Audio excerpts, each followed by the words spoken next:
Hello everyone, welcome back to our YouTube channel. I still remain Adegbite Olushola, and today I bring to us a very common condition, a very common topic in which if you've never experienced it, maybe someone very close to you might have experienced it.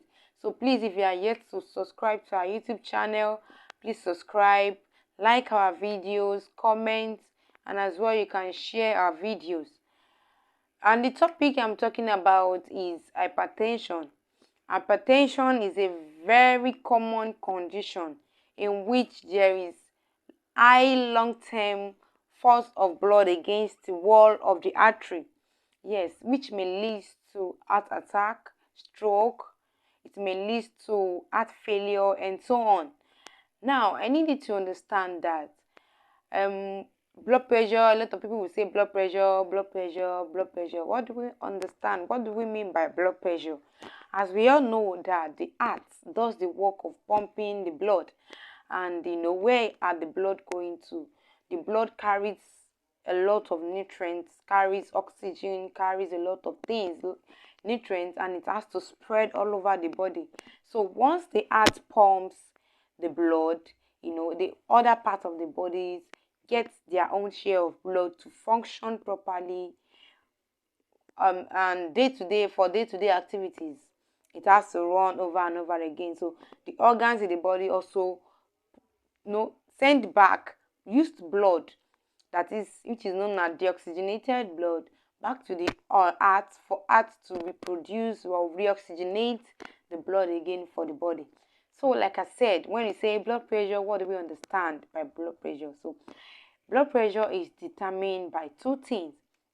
It is determined by the amount of blood your heart pumps, and it is determined by the amount of resistance of flow of blood from your artery. So the heart pumps blood through the arteries and the veins.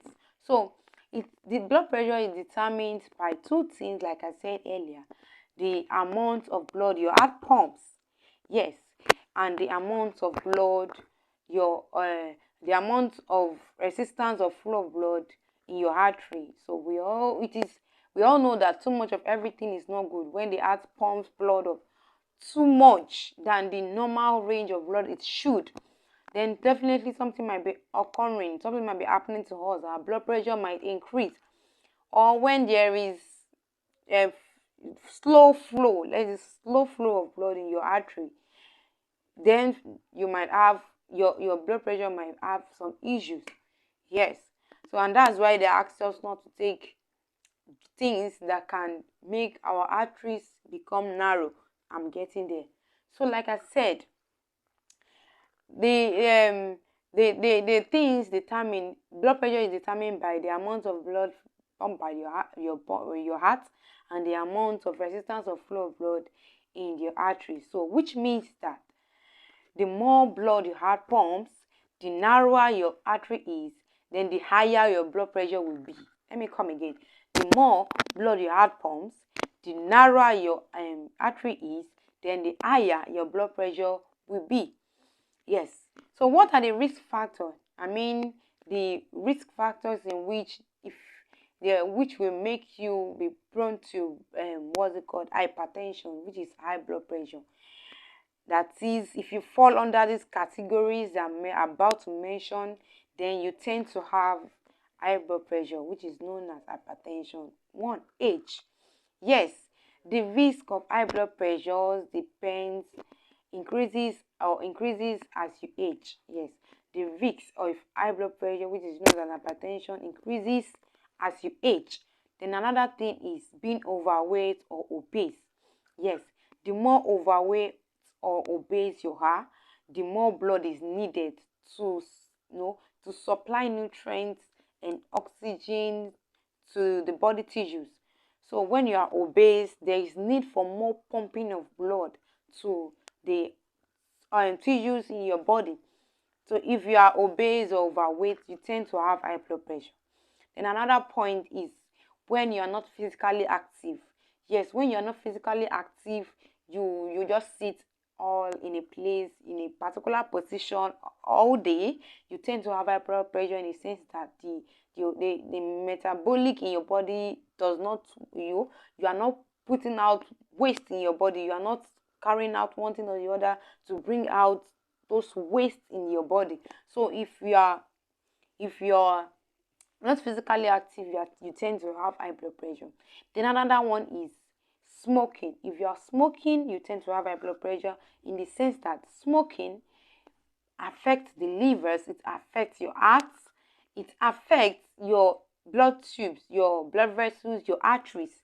Yes, making it narrower for blood to flow. And when you have narrow arteries, what happened? You tend to have high blood pressure. Then another point is sodium, too much of salt. When you take too much of salt, you tend to have high blood pressure. Yes, too much of salt is not good, and that is the reason why World Health Organization recommend that we take less than 5 grams daily. You shouldn't take more than 5 grams every day. 5 grams of salt. So another thing is family history. When family history, so there are some family that high blood pressure runs in through them. So if you come from a family whereby they suffer from high blood pressure, mostly you tend to have high blood pressure. Then another point is that when there is too little of potassium, I mentioned sodium, which is salt earlier. When there is too little of potassium, what the potassium helps to regulate sodium in the body. Yes, it helps to regulate the salt in the body. But when there is too little of potassium, it won't be able to carry out the work it should carry out, that is regulating the sodium in the body. So when there's too little of potassium, definitely the sodium tends to rise, and then you tend to have high blood pressure. Then another point is when you have some certain chronic diseases. Some certain chronic diseases like sleeping disorder, like stroke, like diabetes, might increase your high blood pressure. Yes. Another thing is stress. High level of stress might cause temporary hypertension in the body. Yes, when you are a bit stressed all through the day, you might have hypertension due to that stress. Yes. Then too much of alcohol. Too much of alcohol tends to make you hypertensive. That is, when you take too much of alcohol, it might affect your brain, it might affect your lungs, it might affect your liver and your heart. So you tend to have high blood pressure when you take too much of alcohol. Now, what are the ways in which we can prevent this hypertension, this condition that is very common in our society? Number one is you avoid smoking. Avoid smoking, avoid you taking too much of alcohol, excessive alcohol. You avoid it, and also you reduce your salt intake, you reduce your sodium intake to less than 5 grams per day, like I said earlier. Then another thing is be physically active. When you are physically active, you carry out exercise, you will be able to you spill out those waste in your body. Spill out those waste in your body. Then another thing is reduce your fat intake. Reduce your fat intake and take food or oil that has low cholesterol. When there is high cholesterol, it tends to affect your arteries, making it narrower for blood to flow in through them. Then another point is eat fruits and vegetables. Fruits and vegetables helps to boost your immune system. Yes, definitely. If your immune system is being boosted, your white blood cells will your immune system will your red blood cells, which helps to prevent diseases from invading the body, helps to prevent foreign bodies that might want to invade your body, thereby preventing you from having some certain diseases. Like I said earlier, that one of the risk factors is some certain chronic diseases which might increase your blood pressure. So when these white blood cells are in action, they prevent invasion of diseases or into the body, thereby preventing you rather from having high blood pressure. Then another one is regular medical checkup. When you check up your body regularly, then you will know if you have high blood pressure or not. Why? Because there are some people, they might have high blood pressure and it will be asymptomatic. That is, it will not show symptoms. Yes. So, but when you go for regular medical checkup, you will be able to know if you have high blood pressure or not, and there will be prompt or adequate treatment to this condition, preventing you from complications like stroke, like diabetes, like paralysis, death, and so on like that. So I hope with this few point of mine, you'll be able to what? Prevent hypertension. Yes, and also, before I forget, adequate rest and sleep. Adequate rest and sleep helps your body to be calm and to be relaxed from all the activities you've done in the day. That is all the stress you've passed through during the day.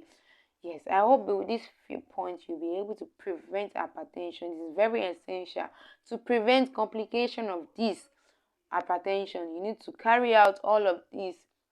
There is a saying that prevention is better than cure. Thank you.